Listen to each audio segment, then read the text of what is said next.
अ, आज का विषय है कि व्यक्ति तमाम प्रयत्नों के बाद भी सफल नहीं होता। सारे जीवन संघर्ष करता, बहुत मेहनत करता, फिर भी उसे इच्छित फल नहीं मिलता। तो आइए ज्योतिष के संदर्भ में इस विषय पर चर्चा करते हैं कि आखिर वे क्या कारण हैं जिससे व्यक्ति को जीवन में उचित सफलता नहीं मिलती, जबकि उसके पास योग्यता होती है, जबकि वो अटूट मेहनत करता है, लेकिन फिर भी कहीं न कहीं उसको सफलता नहीं मिलती। तो सबसे पहले कुंडली का जो प्रथम भाव है वो व्यक्तित्व का भाव होता है, शरीर का भाव होता है। उस घर का स्वामी यदि बलवान है तो व्यक्ति को थोड़े से ही प्रयास में व्यक्ति सफल हो जाता है जीवन में, उसे संघर्ष नहीं करना पड़ता। ऐसे व्यक्ति जरा से थोड़े से प्रयास में ही जीवन में अच्छी सफलता प्राप्त करते हैं।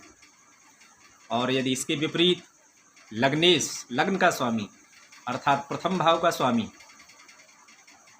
नीच का है, बलहीन है, अशुभ भावों में बैठा है, तो व्यक्ति को जीवन में कठिन संघर्ष करने के बाद भी उचित सफलता नहीं मिलती। यदि लग्नेश और लग्न में बैठे ग्रह नीच के हों, बलहीन हों, तो भी व्यक्ति को जीवन में बहुत संघर्ष करने के बाद, सब कुछ योग्यता होने के बाद भी उसे अपेक्षित सफलता नहीं मिलती।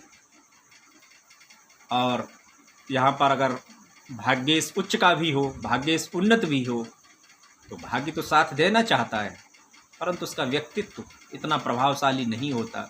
जब वो किसी के पास जाता अपनी बात रखने के लिए, कार्य के लिए, तो उसके व्यक्तित्व में इतना प्रभाव न होने के कारण सामने वाला उससे प्रभावित नहीं होता, उसकी बात को महत्व नहीं देता।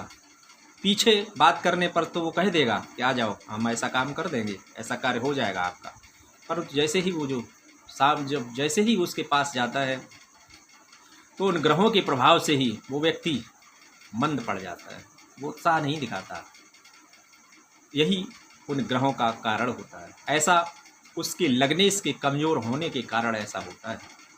यदि कुंडली में लग्नेश को सुधार लिया जाए, लग्नेश को बलवान कर लिया जाए, उसका जप अनुष्ठान, पूजन या लग्नेश को ठीक करने के जितने भी साधन हैं, पूजा, जप, तप, अनुष्ठान या दान, यदि उनको उचित मात्रा में, निर्धारित संख्या में और उनका समाधान ये सब कर लिया जाए, तो निश्चित रूप से कहीं न कहीं जीवन में सफलता के मार्ग प्रशस्त होते हैं। व्यक्तित्व प्रभावी होने पर लोग उसकी बात सुनने लगते हैं, महत्व देने लगते हैं।